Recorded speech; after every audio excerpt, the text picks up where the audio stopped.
Hi everyone, and welcome to the Looking Ahead, Understanding Future Need and Conditions for Volunteerism in Disaster Management and Search and Rescue.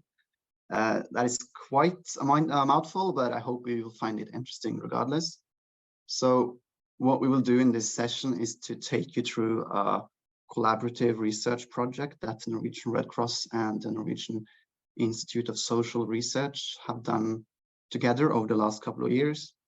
We will have an emphasis on the collaboration and how the project was organized, but also some of the implications of the findings for the future of volunteerism and specifically disaster management and search and rescue going towards 2050.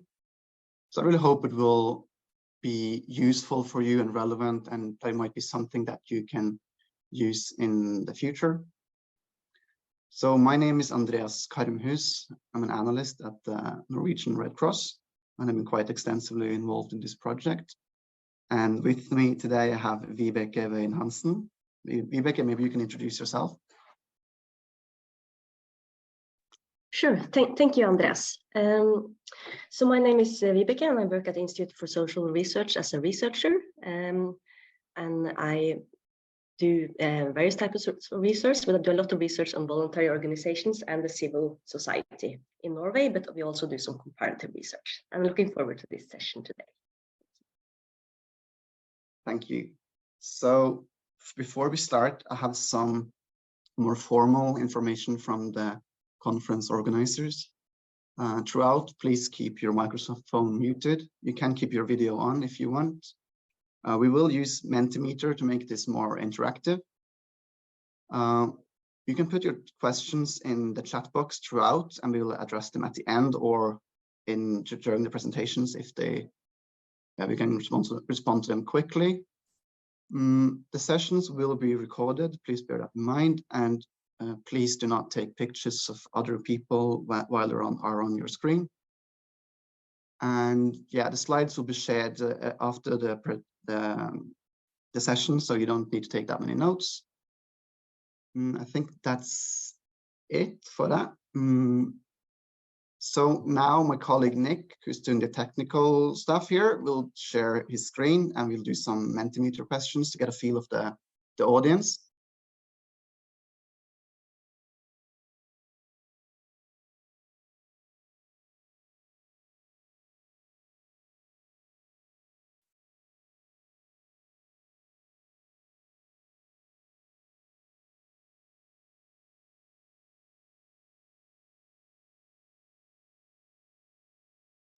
I also think he's posting a link to Menti in the chat box, so you can press the link there, or you can enter the passcode that you will see on the screen shortly.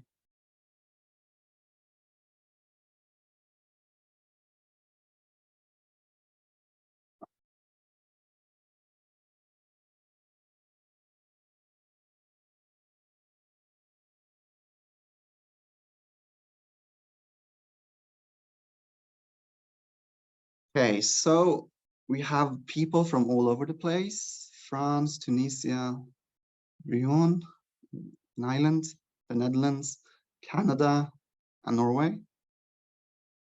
And well, that's interesting. I hope we managed to bring those perspectives out in the questions and the Q&A at the end. Australia as well, that's nice to know. So I think now we can go to the second question, perhaps more thematically interesting.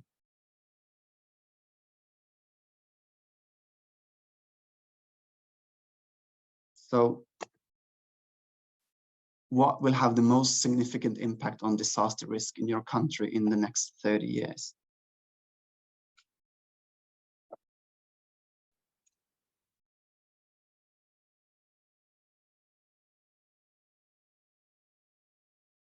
Climate change, urbanization.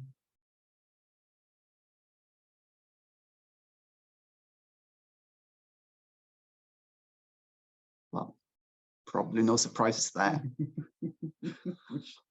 Well, not to jump ahead, but all of these drivers coming together is a key part of our project.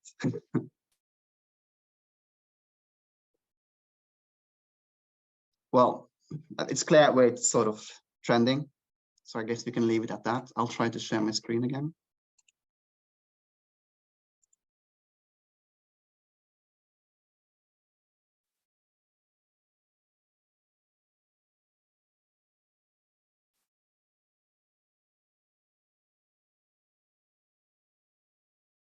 So now for the next 10-15 minutes, Vibeke will take the lead and talk about the project. So I'll leave it to you, Vibeke.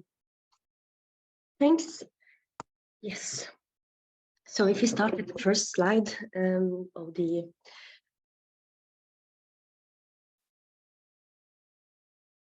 needs of future voluntary. Yes.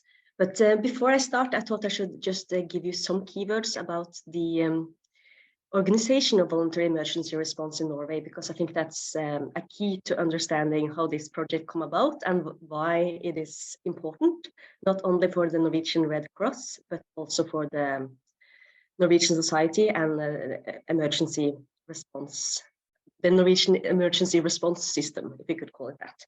So in Norway, we have this, we don't just have a research collaboration between the Red Cross and the Institute for Social Research. There's also a collaborative model of voluntary emergency or emergency response in Norway. So that means that the police and other local authorities, the fire brigade and other voluntary organizations, together with national authorities, are obliged, due to this collaborative or the principle of collaboration, to work together if a major crisis happens or if there's a more ordinary search and rescue operation. So that also means that voluntary organizations such as the Norwegian Red Cross has a crucial role in emergency response management in Norway, and that the authorities are dependent on the resources of Norwegian Red Cross and other voluntary organizations, but also that they need to rely that everyone is able to meet with the resources when things are actually going on. So there's a system that both requires a lot of collaboration, but that also requires a lot of trust between the different partners. Yes. So that was a little bit about the Norwegian model. So this project called the Needs of Future Voluntary Emergency Response, what is it actually about? So it was, as Andreas said, a research collaboration over 2 years between the Red Cross and my research institute. And the purpose of it was to strengthen the evidence basis for emergency response and preparedness, not only in the Red Cross, but in the Norwegian Red Cross, but also in Norway as a whole, as I just said. So in this project, we evaluate the likely incidents and societal trends towards 2050 and their consequences for emergency response organization in Norway. And the output of this project, to tell you that, is 2 scientific reports, which were 100 pages plus, and 1 more approachable main findings and recommendations report that Andreas is showing you. And this is like a true collaboration. We have written things together, not just yeah. So it's a collaborative piece, this recommendation report, and it has been widely used already within the organization, but it has yet to be launched externally. So that's going to happen later this spring, right? Yes, yes, he's nodding. And then we're also about to writing research articles, because we also have another project that we collaborate with, which the main outputs is research articles. Yes. So the next slide, please.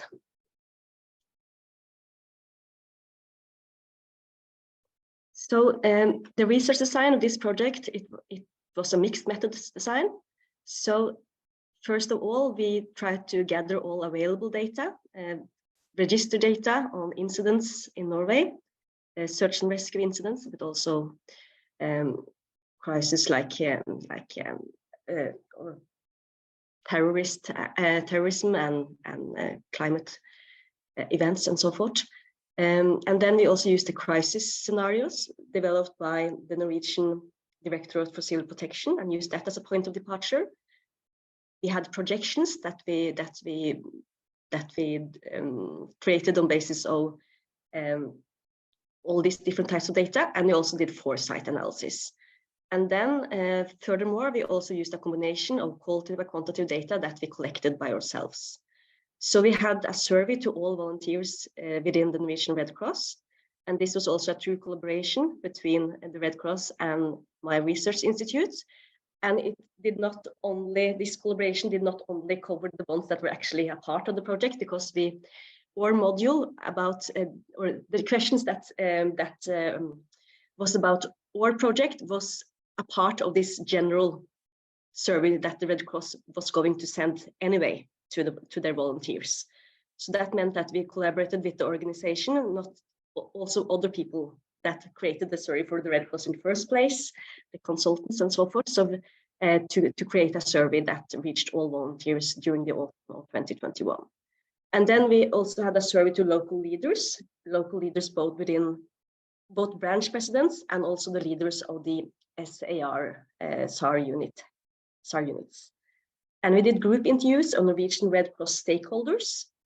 And that was kind of a, you can call it a multi-level approach, perhaps, because it was, or different levels. We interviewed both volunteers, district employees, and the national office. And then we did interviews of stakeholders within the county governors and the police. So the persons in charge in the police and within the county governors that had a special responsibility for emergency response management. And furthermore, we also used all the interviews that were collected by this collaboration project, which is a project that is funded by the Norwegian Research Council, called the involvement of voluntary organizations in local rescue management and how they collaborate. And that was interviews in 6 different municipalities in Norway, which together spans 3 different police districts. And these interviews were not just with the Norwegian Red Cross. We also interviewed other voluntary organizations naturally in this district, such as the Norwegian People Aid, Rescue Dogs, and we also did interviews with the police and the fire departments, and also other local authorities within the municipality. Yes, so that was it about the mixed methods design. So I can proceed to the next slide then. Thank you. So also just to tell you a little bit, I don't know, perhaps you have experience from similar collaboration yourself, or perhaps you would like to do such a collaboration on relevant research questions within your country. So we thought it would be good to tell you a little bit about how we collaborated and which roles that were involved.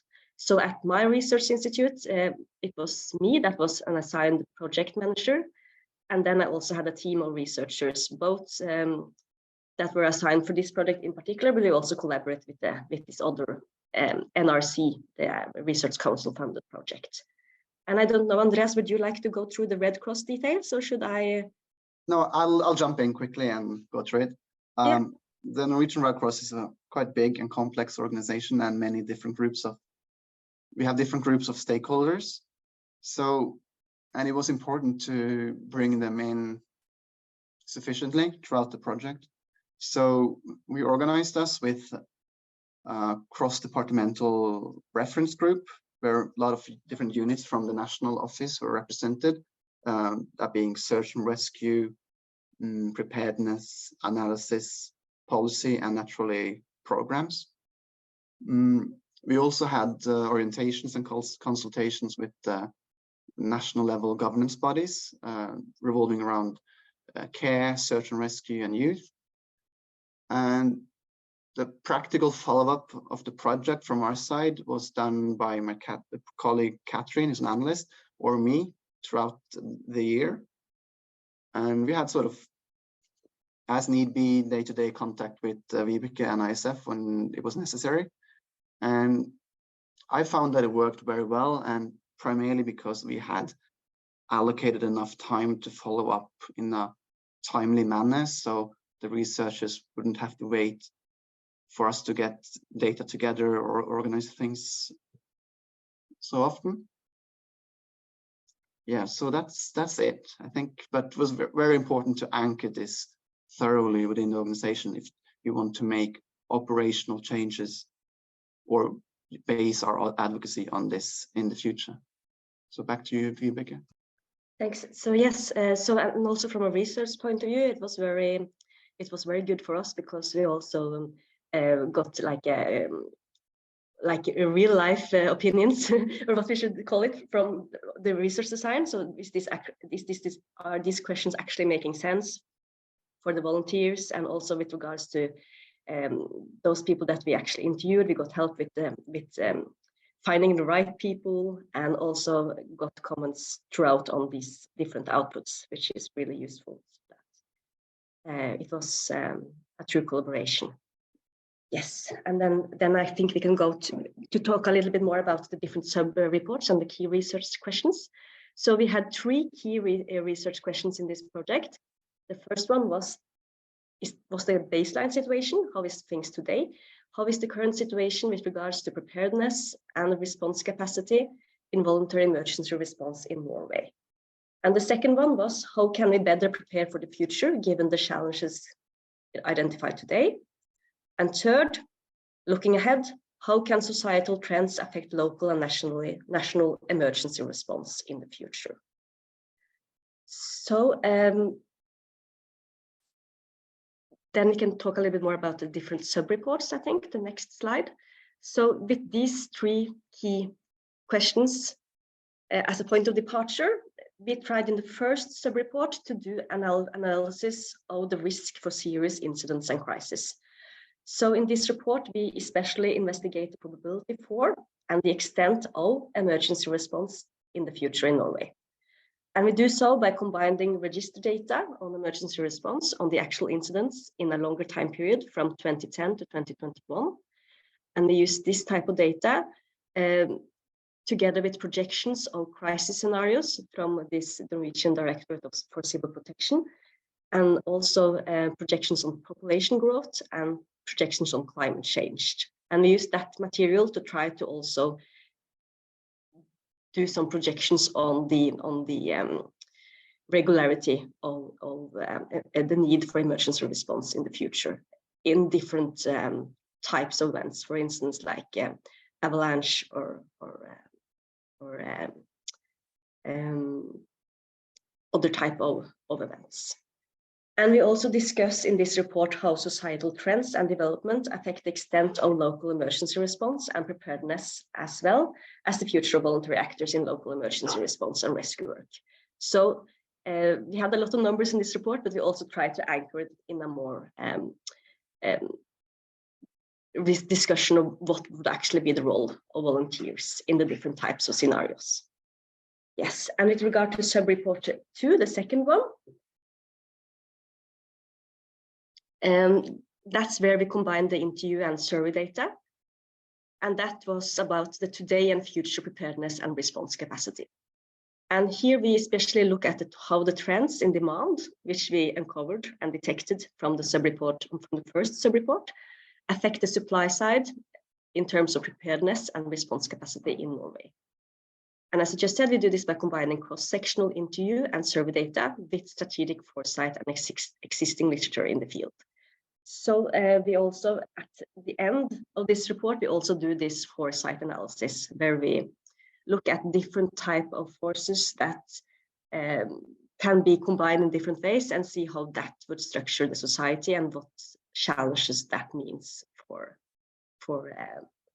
voluntary organizations, and how they are able to collaborate both together with each other, but also with, together together with the authorities. So in sum, in this report, we analyze and discuss the needs of future local emergency response and preparedness, as well as the future role of voluntary actors in local emergency response and rescue work. Yes. So if we then go to the next slide. Yes. So I thought I should tell you a little bit about what kind of knowledge did the different reports actually give us. So on this slide, you see some numbers, and I will go through those, but I also thought I think we have time to just say something a little bit general about the findings of the report as well.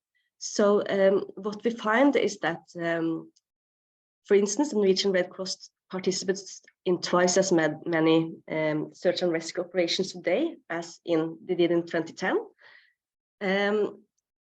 And we also, not surprisingly, find that all the emergency response actors, both across public and voluntary sectors, expect an increased workload in the future. And they also think that the response capacity of today is likely to be insufficient. So we just need to plan for scaling up the capacity in both sectors. And then in the report, we also address several examples on how to do so, which Andreas will also talk about in the recommendations that he will go through a little bit later in this presentation. But in sum, there is a need for improved preparedness and collaboration through joint exercises, joint evaluations, and not least compatible systems for emergency response and notification. So that was some of the main findings. But as you see on this slide, we collected a lot of data, and this is examples of some of these types of data that we collected through the two surveys.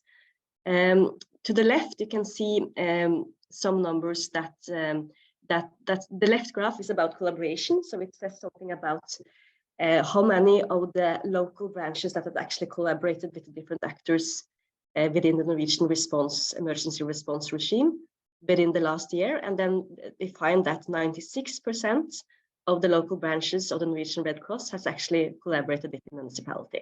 So that's a really high number, but it could also be due to the pandemic, of course. And we also find really high numbers for the police, and that's because the police has a crucial role in search and rescue in Norway, of course. But there's also high numbers for some of the voluntary organizations and so forth. And to the right, we also had some questions about how it was to mobilize volunteers during the different periods of the pandemic, during COVID-19.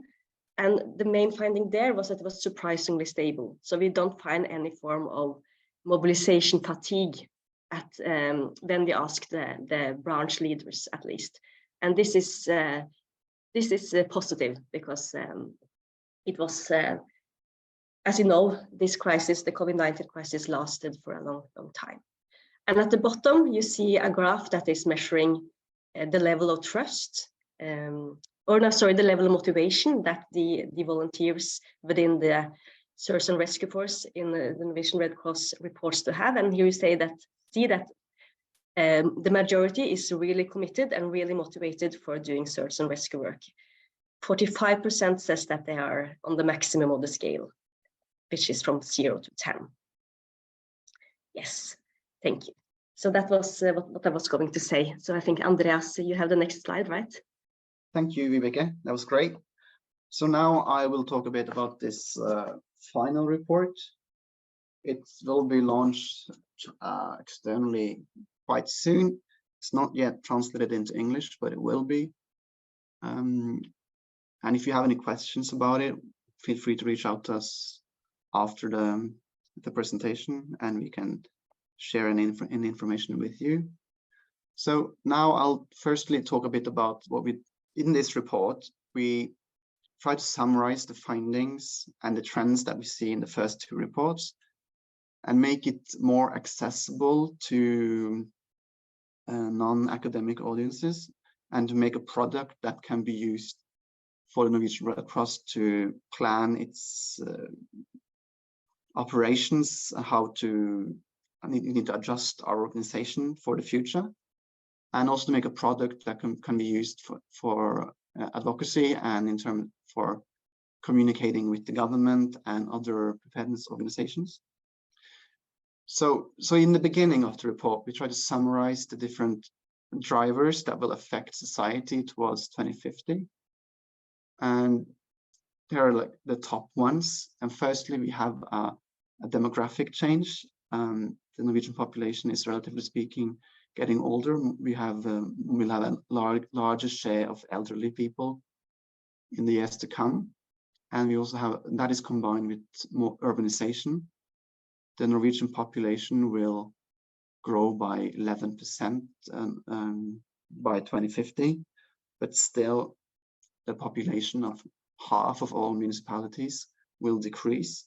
So those two coupled together mean that in many areas of Norway, which is a quite big country, there will be a large share of elderly people in a lot of municipalities, and they have different vulnerabilities from the general population.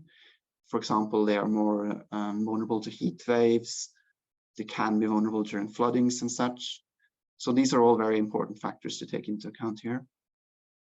And there's also an element of communication. We saw this during COVID-19. There's quite a lot of immigration to Norway, and there's a larger diversity of languages. So during a crisis or an emergency, reaching everyone with timely and relevant information can be challenging. So that is important to keep in mind. There's also a change in household structures. A lot of more people are living alone, families become smaller units. You don't necessarily have the same support networks that you would have had in the past. There's also a centralization push of public services going on to build larger civil service units, to sort of build more competent organizations. We're not against that necessarily, but there is a risk that the distance between civil service and public services to some rural communities will be greater. And then let's say that state knowledge of the local needs, what the local needs are, might become weakened. For example, Vibeke mentioned how important the police is in search and rescue. With the different police reforms, there is some people pointing out that the police have less local knowledge of the local conditions, which is essential during search and rescue and emergency response. Another trend that the Norwegian Red Cross is working a lot on is changes in volunteering preferences. We see now that more people prefer short-term practical engagements. They don't necessarily want to, or can't perhaps commit as much as they could in the past.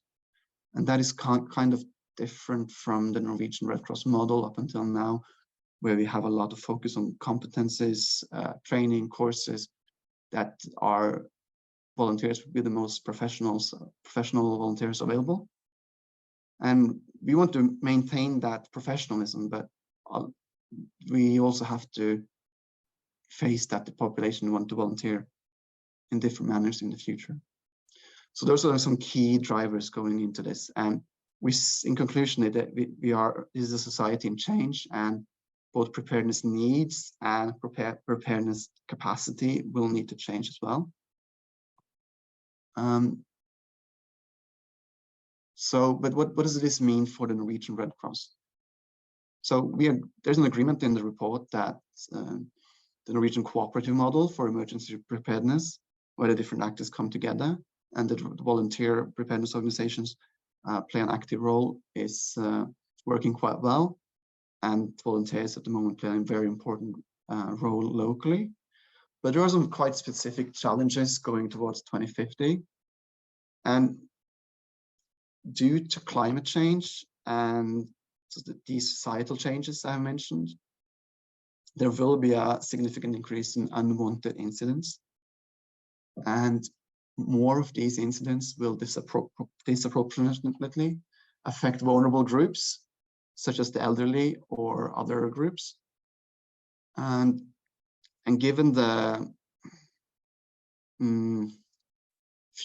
potential future lack of funding for local governments, there will be issues facing local governments and their capacity for preparedness work and their capacity to collaborate effectively with volunteer organizations.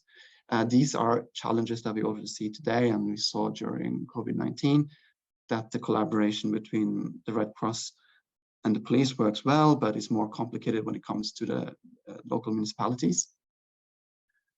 And based on the changes in volunteering preferences I mentioned on the last slide, there is a risk that there will be a decrease in the number of people willing to and able to volunteer in the way that the Norwegian Cross has organized ourselves in the past. And while we don't see this now, there is a lot of local fundraising taking place in the different Norwegian Red Cross chapters around the country. And there is a risk that the preparedness and search and rescue and emergency response volunteers' motivation and energy is going down due to the need to continuously raise funding. So to secure financial stability is very important. So those are the trends and specific challenges that we face. We have a multitude of different recommendations, both for the Red Cross and for the Norwegian state, based on this report and the two previous reports. Firstly, we really need to have a look at how we organize our volunteers. How do we maintain our professionalism while still exploring different manners of volunteering? Or can people show up spontaneously and volunteer or not? We need to take a stand on that. We need to recruit more actively. And when someone signs up to be a Red Cross volunteer, we need to get them into activity quickly, more quickly than now, because there's a lot of people that sign up and never really become active as volunteers. And we need to collaborate more actively with the local municipalities and come to their fora and ensure that they know about us. Yeah, those are some of them. I think I will stop there. So now we have taken you through different aspects of this project. And I really hope you found it interesting and relevant to the conditions in your country. And maybe this approach at where the Red Cross and the Research Institute looks at the different drivers and collaboratively is something that you might consider doing yourself. Yeah, that's it. Do you have any questions?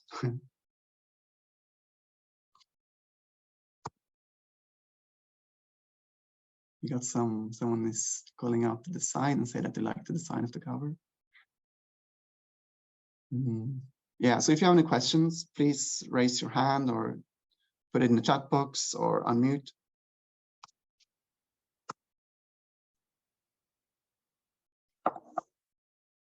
And yeah, this is what the report looks like. So we're very happy with it. Hello, sorry, I can't find the button to raise my hand. I'll just put on my camera really quickly. I'm Céline from French Red Cross. I'm based in Réunion Island, and I'm in charge of research and training for our disaster risk management program here.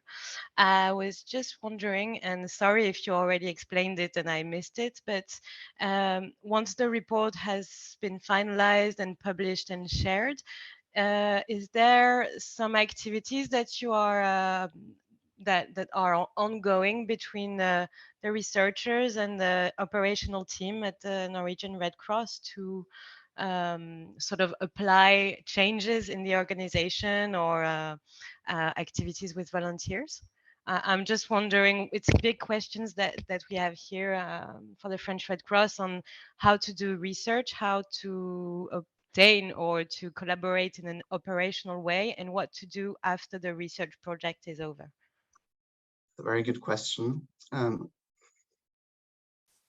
Well, on the Norwegian Red Cross side, we are doing many things. This has implications for funding, training, how we engage the government, how we engage local municipalities.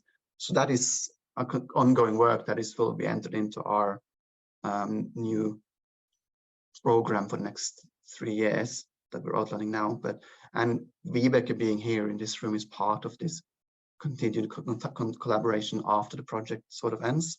But I don't know, do we have anything else planned, Vibeke? Do you want to come in? I think we're planning some, but that's more activities that are for like the launch of the final report, some events for that are open to everyone. But I don't think we have anything else planned yet. But within the project, we also had like meetings with stakeholders to inform them about the ongoing results. Landsråd Hjelpekorps, I don't know how the national board for the search and rescue. Was that correct from Andreas? So we had some contact not just with the reference group, with the there's a lot of people in the reference group, but we also had contact with the volunteers throughout the project from the research point of view. Okay, thank you we very have a comment much. in the chat box that there is some, or sorry, do you want to come in again, Celine, or was that? No, that was just a thank you for the answers. We have a comment in the chat box that there are a lot of similarities between the situation in Norway and the Netherlands, so that's good to know. So if you don't have any more questions, we have 5 more minutes. Should we just close off the session? We do have an evaluation that we would love for you to fill out. So please go to rc3events.org and fill out the evaluation. I think Nick might put it in the chat box as well. And yeah, the presentation will be made available. And the final report is done. So I'll try to send a link to that as well when we send out the presentation. And feel free to reach out to me or Vibeke by email and ask how this was organized and if you have any specific questions. So yeah, hope you will enjoy your next workshop. And thank you so much for joining us.